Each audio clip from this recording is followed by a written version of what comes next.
kita temukan caranya di sini. Pertama, kita perlu tahu dulu anemia itu apa sih? Anemia adalah suatu kondisi tubuh di mana kadar hemoglobin di dalam darah lebih rendah dari normal. Gejala yang umum dirasakan dikenal dengan sebutan 5L. Selain 5L, kita mungkin akan merasa pusing, berkunang-kunang, gampang mengantuk, dan sulit konsentrasi. Terkadang orang menganggap anemia itu sama dengan tekanan darah rendah. Padahal itu adalah dua hal yang berbeda loh. Anemia berhubungan dengan kadar Hb yang kurang di dalam darah. Sedangkan tekanan darah rendah berhubungan dengan kerja jantung yang kurang kuat memompa darah ke seluruh tubuh. Perbedaan lainnya, kalau anemia diketahui melalui pemeriksaan darah, tekanan darah rendah diketahui dengan pemeriksaan menggunakan alat ukur yang dipasang di lengan. Kalian ingin tahu nggak? Apa sih yang terjadi di dalam tubuh kalau kita mengalami anemia? Bila kita anemia, sel-sel tubuh tidak mendapat cukup oksigen. Mengapa? Karena di dalam sel darah merah, Hb lah yang berfungsi mengikat dan mengedarkan oksigen ke seluruh tubuh. Jadi, bila kadar Hb kurang, jumlah oksigen yang dibawa sel darah merah ke seluruh tubuh juga tidak cukup. Makanya, badan terasa lemah dan sulit konsentrasi. Sebaliknya, bila kita tidak anemia, sel tubuh kita mendapat cukup oksigen karena sel darah merah kita mengandung Hb yang cukup. Kalian mungkin bertanya lagi, kenapa ya kita harus peduli tentang anemia? Pertama, karena anemia mengakibatkan banyak hal, seperti menurunnya kemampuan belajar, terganggunya kegiatan sehari-hari karena badan terasa lemas, daya tahan tubuh menurun, dan setelah menikah nanti, anemia meningkatkan risiko mengalami masalah saat hamil dan melahirkan. Selain itu, ternyata 1 dari 4 remaja putri di Indonesia mengalami anemia. Banyak ya? Anemia disebabkan oleh 3 faktor. Pertama, kurangnya asupan terutama protein, asam folat, vitamin B12, dan zat besi. Kedua, pendarahan misalnya menstruasi dan kecacingan. Dan ketiga, faktor genetik seperti penyakit talasemia.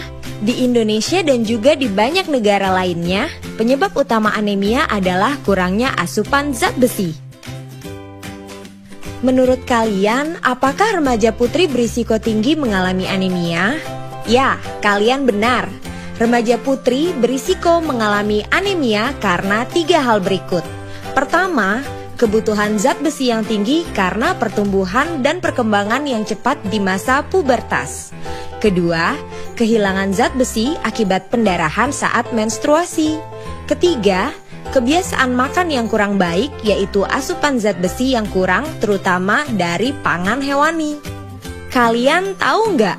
Saat kita sudah merasakan gejala anemia, itu artinya anemia yang kita alami sudah parah. Kekurangan zat besi di tahap awal seringkali tidak menimbulkan gejala yang bisa kita rasakan. Padahal fungsi tubuh sudah terganggu. Jadi jangan tunggu sampai muncul gejala ya. Mencegah anemia. Caranya gimana? Caranya, penuhi kebutuhan harian zat besi dengan mengkonsumsi makanan yang kaya sumber zat besi, baik yang bersumber dari pangan hewani dan nabati, serta minum tablet tambah darah atau TTD 1 tablet sekali seminggu. Selain itu, konsumsi buah kaya vitamin C akan membantu meningkatkan penyerapan zat besi. Ini adalah contoh beberapa bahan pangan hewani dan nabati sumber zat besi. Selain kandungan zat besinya yang secara umum lebih tinggi, zat besi dari pangan hewani diserap tubuh dengan lebih baik dibandingkan dari pangan nabati. Sayangnya, beberapa remaja putri tidak mau makan pangan hewani terutama daging karena takut gemuk. Benar nggak ya makan daging itu bikin gemuk? Jawabannya adalah tidak. Bila dikonsumsi tidak berlebihan. Agar tidak mengalami kegemukan, jagalah asupan kalori agar tidak berlebih dan lakukan aktivitas fisik untuk membakar kalori. Selain mengkonsumsi makanan kaya zat besi, konsumsi TTD sangat membantu memenuhi kebutuhan zat besi harian. Bagaimana cara minum TTD? TTD diminum 1 tablet sekali seminggu di hari yang sama. TTD diminum setelah makan dengan air jeruk atau air putih. Jangan minum TTD dengan teh, susu, atau kopi, karena dapat mengurangi penyerapan zat besi yang ada di TTD. Dan setelah minum TTD, makanlah buah yang mengandung vitamin C untuk meningkatkan penyerapan zat besi. Ada yang bilang minum TTD menyebabkan mual. Benar nggak ya? Benar, tapi hanya pada sebagian orang. Untuk mengurangi kemungkinan mual, minumlah TTD setelah makan. Jadi perut tidak dalam keadaan kosong. Selain itu, tubuh kita akan menyesuaikan, sehingga perlahan-lahan kita tidak mengalami mual lagi setelah minum TTD. Minum TTD juga menyebabkan tinja berwarna agak kehitaman. Tapi jangan khawatir ya, semua itu tidak membahayakan kesehatan. Apakah minum TTD secara rutin berbahaya untuk kesehatan? Jawabannya adalah tidak. Karena tubuh kita mempunyai pengaturan zat besi yang otomatis. Bila tubuh kekurangan zat besi, maka asupan zat besi dari makanan dan TTD akan diserap tubuh lebih banyak. Sedangkan bila tubuh cukup zat besi, penyerapan zat besi akan lebih sedikit. Zat besi yang berlebih akan dikeluarkan tubuh melalui tinja. Itu sebabnya saat minum zat besi, tinja berwarna agak kehitaman. Jadi sekali lagi, konsumsi TTD tidak berbahaya untuk kesehatan.